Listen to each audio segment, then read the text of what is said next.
Hello friends, welcome to Swaraj family kitchen. వంట రాని వాళ్ళు కూడా ఈ కర్రీని చాలా సింపుల్గా చేసుకోవచ్చు.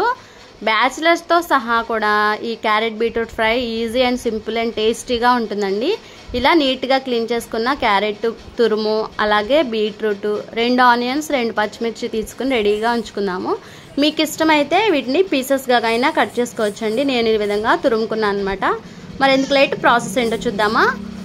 స్టవ్ ఆన్ చేసి ఇలా బాండీ పెట్టుకొని 2 టేబుల్ స్పూన్ ఆయిల్ వేసుకొని ఆవాలు, జీలకర్ర, పచ్చిశనగపప్పు, కొంచెం వెల్లుల్లి వేసుకుని దోరగా ఫ్రై చేసుకోవాలి. నెక్స్ట్ 2 పచ్చిమిర్చి, కొంచెం కాజు వేసుకుని కొంచెం బ్రౌనిష్ కలర్ వచ్చేంత వరకు వేయించుకోవాలండి.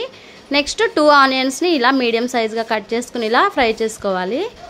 నెక్స్ట్ ఇందులో ఫస్ట్ బీట్రూట్ తురుము అలాగే క్యారెట్ తురుము 1 by 1 వేసుకొని మనం చక్కగా ఫ్రై చేసుకోవాలి. ఫస్ట్ ఇందులో వాటర్ కొంచెం లైట్గా ఇంక్రీజ్ అవుతాయి కదా, అది మొత్తం ఫ్రై అయిపోవాలండి. అప్పుడే ఈ కర్రీ చాలా చాలా బాగుంటుంది. ఈ విధంగా ఫ్రై చేసుకుంటూ ఉండాలి.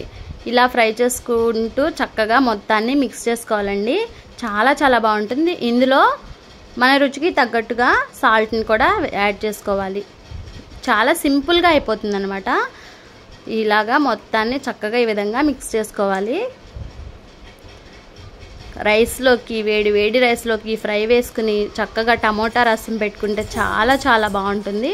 చూడండి, కలర్ అయితే కొంచెం షేడ్ అయిపోయింది. ఈ విధంగా మనం ఫ్రై చేసుకుంటూ కొంచెం సేపు మూత పెట్టుకొని తీసుకుంటూ ఈ విధంగా ఒక 15 మినిట్స్ పాటు ఇలా ఫ్రై చేసుకోవాలి. నెక్స్ట్ ఇందులోకి కొంచెం పసుపు అలాగే స్పైసీ కోసం కొంచెం కారం యాడ్ చేసుకొని ఈ విధంగా మొత్తాన్ని మిక్స్ చేసుకోవాలండి.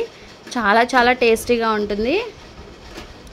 ఇలా మొత్తాన్ని మిక్స్ చేసుకోవాలి. నెక్స్ట్ ఇందులో మీకు నచ్చితే కొంచెం ఎండు కొబ్బరి పొడి యాడ్ చేసుకోండి. అలాగే కొంచెం లైట్గా గరం మసాలా కూడా యాడ్ చేసుకోండి. చాలా బాగుంటుందన్నమాట.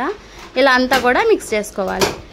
ఇందులో కొంచెం కొత్తిమీర కానీ మీకు నచ్చినట్లయితే పుదీనా కానీ వేసుకోండి. చాలా టేస్టీగా ఉంటుంది. చూడండి, నేను కొంచెం కొత్తిమీరని యాడ్ చేసుకున్నాను.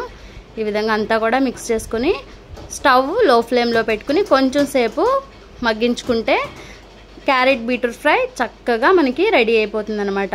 ఇలా అంతా కూడా మిక్స్ చేసుకోవాలి. చూడండి, ఈ విధంగా అంతా కూడా మిక్స్ చేసుకోవాలన్నమాట. ఇప్పుడు కొంచెం సేపు ఒక 5 మినిట్స్ లో ఫ్లేమ్లో ఇలా మూత పెట్టుకుని కుక్ చేసుకోవాలి. సో చూడండి, ఈ విధంగా కుక్ అయిపోతుంది. క్యారెట్ బీట్రూట్ కర్రీ అయితే రెడీ అయిపోతుంది. మీకు కనుక ఈ క్యారెట్ బీట్రూట్ కర్రీ నచ్చినట్లయితే మీరు కూడా ట్రై చేయండి. చాలా ఇష్టపడతారు పిల్లలు కానీ పెద్దవాళ్ళు కానీ. అలాగే మన ఛానల్ని లైక్ చేసి ఫస్ట్ టైం కనుక చూస్తున్నట్లయితే తప్పకుండా సబ్స్క్రైబ్ చేయండి. ఓకేనా? Thanks for watching. Carrot beetroot fry is ready. Bye bye.